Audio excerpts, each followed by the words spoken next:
Hello साथियों, मैं B L लूणा मेरे यूट्यूब चैनल स्टडी टाइम में आपका हार्दिक स्वागत करता हूँ।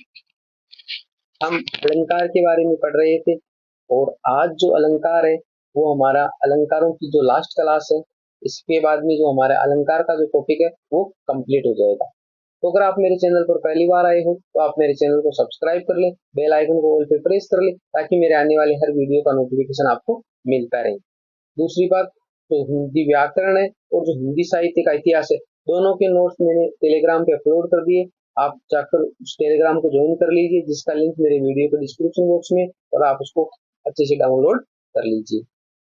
अब बात करें हम अलंकारों के बारे में, तो जो अलंकार है आज हम जो पढ़ेंगे वो है हमारा असंगति अलंकार। यानी असंगति नाम से ही पता चल रहा है कि जिसमें संगति ना बैठे, यानी जो कोई काम हो या कोई भी चीज हो जो दोनों में आपस में तालमेल ना हो, हमेशा मान के चले। जहाँ कारण एक स्थान पर तथा कार्य अन्य स्थान पर वर्णित किया जाए वहाँ असंगति अलंकार होता है। यानी दोनों चीजें अलग अलग हो, एक जगह ना हो, तो वहां पर हमारा कौन सा अलंकार होता है? असंगति अलंकार होता है। उदाहरण देखिए, तीर हिये मेरे पे पीर रघुवीरे। यानी ये बात है जो लक्ष्मण और जो राम है, जब लक्ष्मण के जंगल के अंदर जो शक्ति बाण लगा था उस टाइम की, तो लक्ष्मण क्या कहते? तीर हिये मेरे, हिये का मतलब हृदय, यानी तीर है वो मेरे हृदय में लगा है। पे पीर रघुवीर, पे मतलब दूसरा, तो दूसरा यानी पीड़ है वो कहाँ हो रही है? रघुवीर यानी जो राम है उसको हो रही है, तो राम व्याकुल हो रहे है। तो अब देखो, तीर जब लक्ष्मण के लगा है तो पीड़ा किसको होनी चाहिए? लक्ष्मण को होनी चाहिए, परंतु पीड़ा किसको हो रही है? राम को हो रही है। तो यहाँ पर हमारे को थोड़ा असंगति सा लग रहा है, असंगति है, दोनों में तालमेल नहीं बैठ रहा है। तो ऐसे जो उदाहरण होते वो असंगति अलंकार में गिने जाते हैं। दूसरा उदाहरण देखिए, सीते ही ले दस कंद गयो। दस कंद का मतलब होता है रावण, ठीक है। तो सीता को लेकर रावण गया था, सीता का हरण करके कौन लेके गया था? रावण गया था। पे गयो है बिचारो समुद्र बांधे, परंतु क्या किया गया? समुद्र को बांधा गया। यानी काम कहाँ होना चाहिए? जब रावण है वो सीता को लेके गया तो बांधना भी रावण को ही चाहिए था, परंतु रावण को न बांध कर किसको बांधा गया है? समुद्र को बांधा गया है। तो काम कहीं हो रहा है और दूसरा क्रिया वो कहीं हो रही है, तो कारण और जो काम है उसके अंदर तालमेल नहीं है। आगे देखो,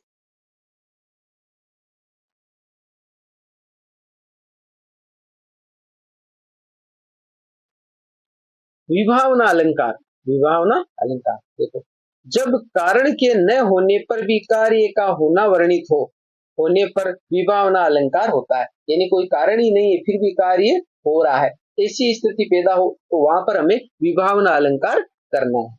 देखिए उदाहरण, बिन घन श्याम धाम, धाम ब्रज मंडल में उदो नित्य बस्ती बाहर वर्षा की है। यानी ये कह रहा है बिन घनश्याम, घनश्याम का मतलब यहाँ पर एक तो हो गया श्याम जो कृष्ण है वो, दूसरा हो गया बादल, ठीक है। अब हमें पता है कि बादल है जो बरसात को करने वाले होते हैं, तो क्या होगा कि जब बादल होंगे तो ही बरसात होगी। तो ये कह रहा है बिन घनश्याम, यानी बिना घनश्याम, यानी बिना बादल के धाम धाम ब्रज मंडल में उदो नित बस्ती बाहर वर्षा की है। यानी ये कह रहा है कि बिना घनश्याम यानी बिना बादलों के ही क्या हो रहा है? बरसात हो रही है, ठीक है। अब ये तो हो गया एक साधारण सा अर्थ। अब हमें पता है कि जब वो बादल नहीं होंगे, बादल नहीं होंगे तो बरसात कैसे होगी? परंतु ये क्या, इसका अर्थ क्या निकल रहा है? बिन घनश्याम, घनश्याम मतलब कर्षण, जो श्याम है वो कर्षण, वो कर्षण नहीं होने के कारण वहां पर जो लोग है ब्रज में, वो लोग और वहां की जो गोपियां उनकी आंखों से जो अश्रु धारा बह रही है तो वो दिन रात बरसात की तरह लगती है। तो कहने का मतलब ये कि इसका अर्थ ये निकल रहा है। अब देखो ये बिन शब्द है यानी ये विभावना अलंकार का है, तो इसमें जो कुछ शब्द है उन शब्दों को देकर हम भी पकड़ सकते हैं। दूसरा उदाहरण देखिए, बिनु पद चले सुने बिनु काना, कर बिनु कर्म करे विधि नाना। ये जैसे मान ले भगवान के बारे में कहा गया, भगवान के बारे में इन बिनु पर, बिना पैर के ही चलता है। अब हमें पता है कि चलने के लिए पैर चाहिए। चले सुने बिनु काना, यानी कान के बिना ही सुनता है। अब देख लो कान अगर हमारे खराब हो जाए तो क्या हम सुन पाते? नहीं सुन पाते। कर बिनु, कर का मतलब होता है हाथ, हाथ के बिना ही वो कर्म कर रहा है, तो अब कर्म करने के लिए भाई कोई भी कार्य करते तो हाथों की जरूरत पड़ती है, तो बिना केवल कोई चीज नहीं है उसके बिना ही जो कार्य हो रहा है वहां पर विभावन अलंकार। तो भगवान है, तो भगवान देखो सारे कार्य कर रहा है, वो बिना पैरों के चल रहा है, बिना कानों के सुन रहा है, बिना हाथों से काम कर रहा है। तो ऐसे जो उदाहरण है वो किसमें आएंगे, विभावना अलंकार में आएंगे। उसके कुछ वाचक शब्द है, उन वाचक शब्दों को हम देख लेते हैं। यानी वाचक शब्द कौन से, बिनु, बिना, बिन आदि ऐसे शब्द आएंगे, तो इनको देखकर हम पकड़ सकते हैं कि ये विभावना अलंकार का उदाहरण है। अब देखो, ब्याज स्तुति, ब्याज का मतलब जैसे बहाना होता है।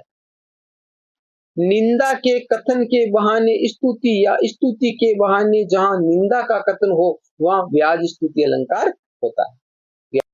देखिए उदाहरण क्या दे रखा है, यमुना तू अविवेकनी कौन तिहारो ढंग, पापिन ते निज बंधु को मान करावत भंग। यानी का मतलब, यानी ये जो ब्याज स्तुति उदाहरण, इसका जो परिभाषा दी है, निंदा के कथन के बहाने स्तुति, या स्तुति के बहाने जहां निंदा का कथन हो वहां ब्याज स्तुति अलंकार होगा। अब इसको अर्थ को समझना पड़ेगा थोड़ा गहराई में। जैसे यमुना तू अविवेकनी, यहाँ से पढ़ने पर हमें पता चल रहा है कि यमुना जी है जो उसकी यहाँ पर निंदा की जा रही है। कौन तियारो ढंग, ऐसा कौन सा तेरा ढंग है, पापिन ते निज बंधु को मान करावत भंग। यानी इसमें कहा गया है कि यमुना जी के जल को अगर पापी भी छू ले तो उसका भी उद्धार हो जाता है।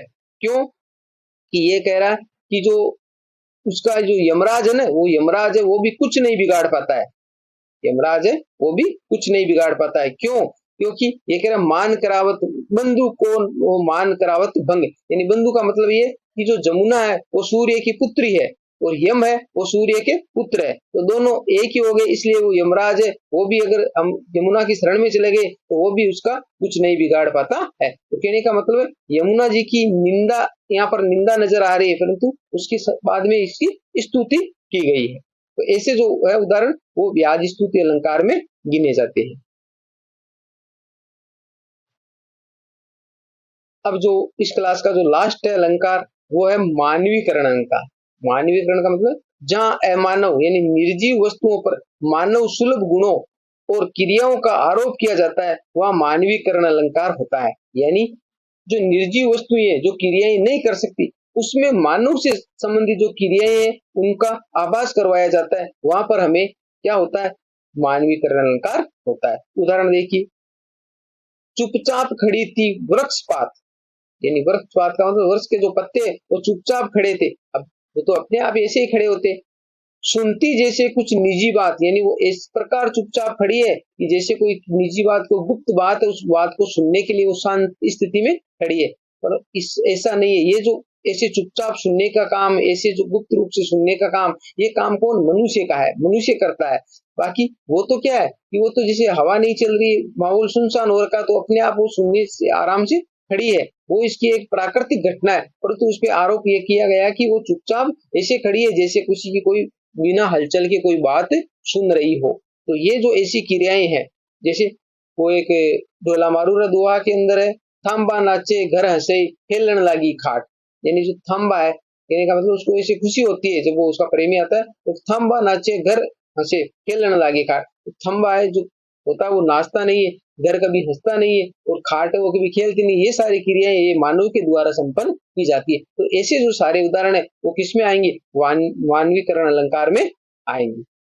तो ये जो अलंकारों की जो हमने छोटी छोटी करके 4-5 जो क्लासें हैं वो लिए, जिसके अंदर हमने थोड़े थोड़े करके अलंकार पढ़े हैं जो आपको समझने में तकलीफ ना हो। एक साथ सारे अलंकारों को मैंने आपको नहीं बताया है। उम्मीद करता हूँ ये क्लासें आपको अच्छी लगी होगी। अगर अच्छी लगी है तो लाइक, शेयर एंड सब्सक्राइब करें। मिलते